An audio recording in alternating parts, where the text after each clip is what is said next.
This podcast is for educational and informational purposes only and is not medical advice. It does not create a doctor-patient relationship. Always consult a qualified healthcare professional about your specific situation and do not delay care because of something you heard here. If you think you have an emergency, call your local emergency number. Welcome, everybody, to today's deep dive. We are so glad you're here. Yeah, thanks for having me. I'm really excited to get into this one. Me too. Yeah. Because today our mission is to basically explore the practical, real-world management of essential tremors. We are shifting entirely from this passive idea of just enduring symptoms, and we're actually going to talk about actively cracking the code of your own body. Right, which is such a massive paradigm shift. Exactly. I mean, we're going to get into how to map your daily triggers, why measuring is vastly superior to just guessing, and we actually have a sneak peek at this revolutionary upcoming tool that's designed to help you reclaim control. It really is a game changer. I mean, it changes everything about how we look at this. Okay, let's unpack this. Because right now, managing a tremor is kind of like trying to solve a puzzle in the dark. You know the pieces are there, but you just can't see how they connect. That is a great way to put it. Because to turn the lights on and actually solve that puzzle, the very first step is understanding the everyday factors that dictate our physical responses. Right, like the actual tangible variables. Exactly. We're talking about the core pillars of practical tremor management, which are sleep, stress, caffeine, and fatigue. These are not just random occurrences. They actually matter. They do. They are tangible variables that can make tremors either way easier or so much harder to live with. So it's about building a trigger map, right? Like understanding what actually helps calm a tremor in your real everyday life. Yeah, and what's fascinating here is how highly individualized these triggers are. Like what spikes a tremor for one person might be entirely different for another. Wait, so if I know caffeine makes me shake, why do I need a map? Isn't it obvious? Well, you would think so, right? But it's actually about the compounding nature of triggers. It is almost never just the coffee. Really? Yeah, it's the coffee plus, say, a really bad night of sleep, plus a super stressful meeting at work. Oh, I see. So it stacks. Exactly. Think of your nervous system like a suspension bridge. And that bridge has a specific weight limit before it structurally fails, or in this case, produces a severe tremor. Okay, I'm with you. So on a Saturday morning, you've had 8 hours of sleep, 0 work stress, and you drive a single truck across that bridge. That truck is your morning coffee. And the bridge holds. Right, no tremor. But then let's say on a Tuesday, you only slept 4 hours. Which is brutal. Right, so the bridge is already structurally compromised by rust. And then you have a massive deadline, so we've added gale force winds of cortisol. And then I try to drive that exact same coffee truck across the bridge. And it collapses, the tremor spikes, and you immediately blame the coffee. Wow, okay. So I might be cutting out stuff I love for no reason. Yes, exactly. Without a comprehensive map of all these intersecting variables, you just make false correlations. But if mapping these overlapping triggers is so crucial, why are we historically so bad at doing it? Honestly, it comes down to the severe limitations of human memory and our current medical tracking system. Because we just forget. Completely. The problem with current care is that it relies far too heavily on inconsistent monitoring. Between these really rare clinic visits and entirely subjective retorting. Right. Patients are essentially forced to guess how bad their tremors were weeks or even months ago. Here's where it gets really interesting. Relying on memory to track a tremor is like trying to review a movie you slept through halfway. You only remember the really loud parts. That is exactly what happens. Recall bias totally distorts the data. And because of this guessing game, the crucial connections between the symptoms and lifestyle factors like your diet or sleep or stress, they just remain totally hidden. So the full picture of the tremor is just lost. Completely lost.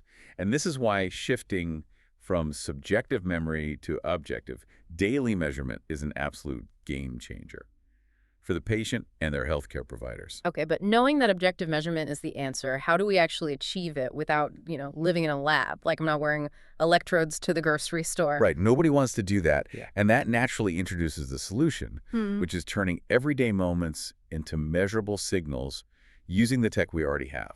Which brings us to Tremors and AI. This is the upcoming app from the Ending Tremor project. Yes. And the origin story of this app is actually super interesting. Yeah, tell us about Niso Larden. So Niso Larden is the founder.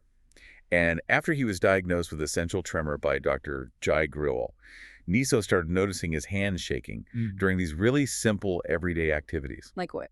like typing or just using his phone, pouring a glass of wine at dinner. Mm. And he realized there was this massive gap in real-world monitoring.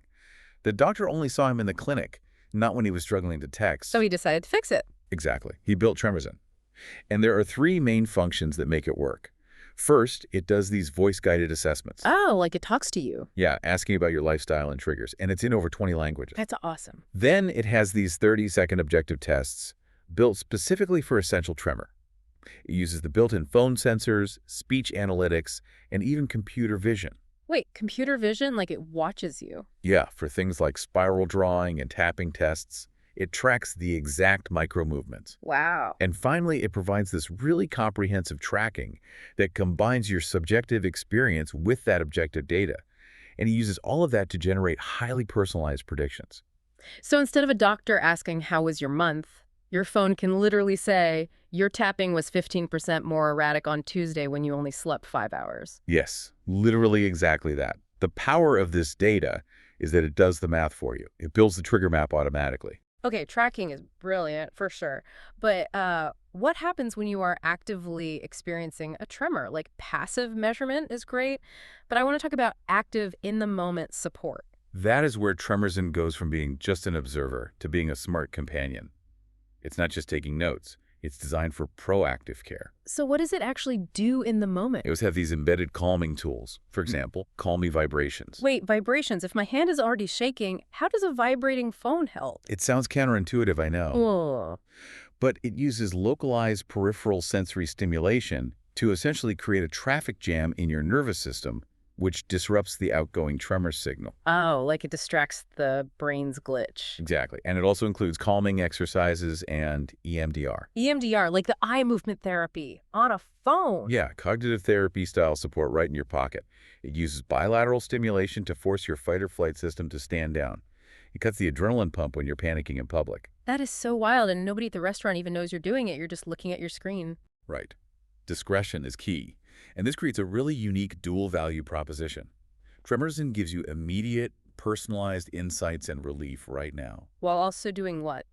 Well, it collects proprietary real-world data that all the competitors just miss. And this fuels long-term scientific breakthroughs for the future. We're finally getting data on how tremors behave in the wild. Which is huge for research. Absolutely. And the future roadmap for this is incredible. They're looking at expanding tremor management, full integration into neurologist offices. So your doctor gets a dashboard of your actual life. Yes. Plus, research partnerships, and eventually, future wearable-based monitoring and stimulation. Oh, like a smartwatch that just does it all in the background. Exactly. And eventually reaching into other movement disorders, too. Okay. If we connect this to the bigger picture, moving from reactive frustration to proactive care shifts the entire paradigm of how we treat movement disorders. So what does this all mean? Well, managing tremors is basically about removing the guesswork. By mapping your triggers and utilizing AI tools that combine objective sensor data with active calming techniques, you can actually regain control over your daily life. And it leaves us with something really profound to think about. Oh, like what? Well, if our smartphones can soon predict our neurological symptoms before we even consciously register them, how might that change our fundamental relationship with our own biology and intuition? Man, that is a heavy thought. Are we losing touch with ourselves or just finally hearing our nervous system clearly? Exactly. It's wild to think about. Well, if you want to get in on this, the Tremorzen AI app is about to launch. You have to go check this out. To learn more and join the waitlist, go to endingtremor.com. Seriously, go sign up. Yes, endingtremor.com. Thank you so much for joining us for this deep dive. It's been so much fun, and we will see you all next time.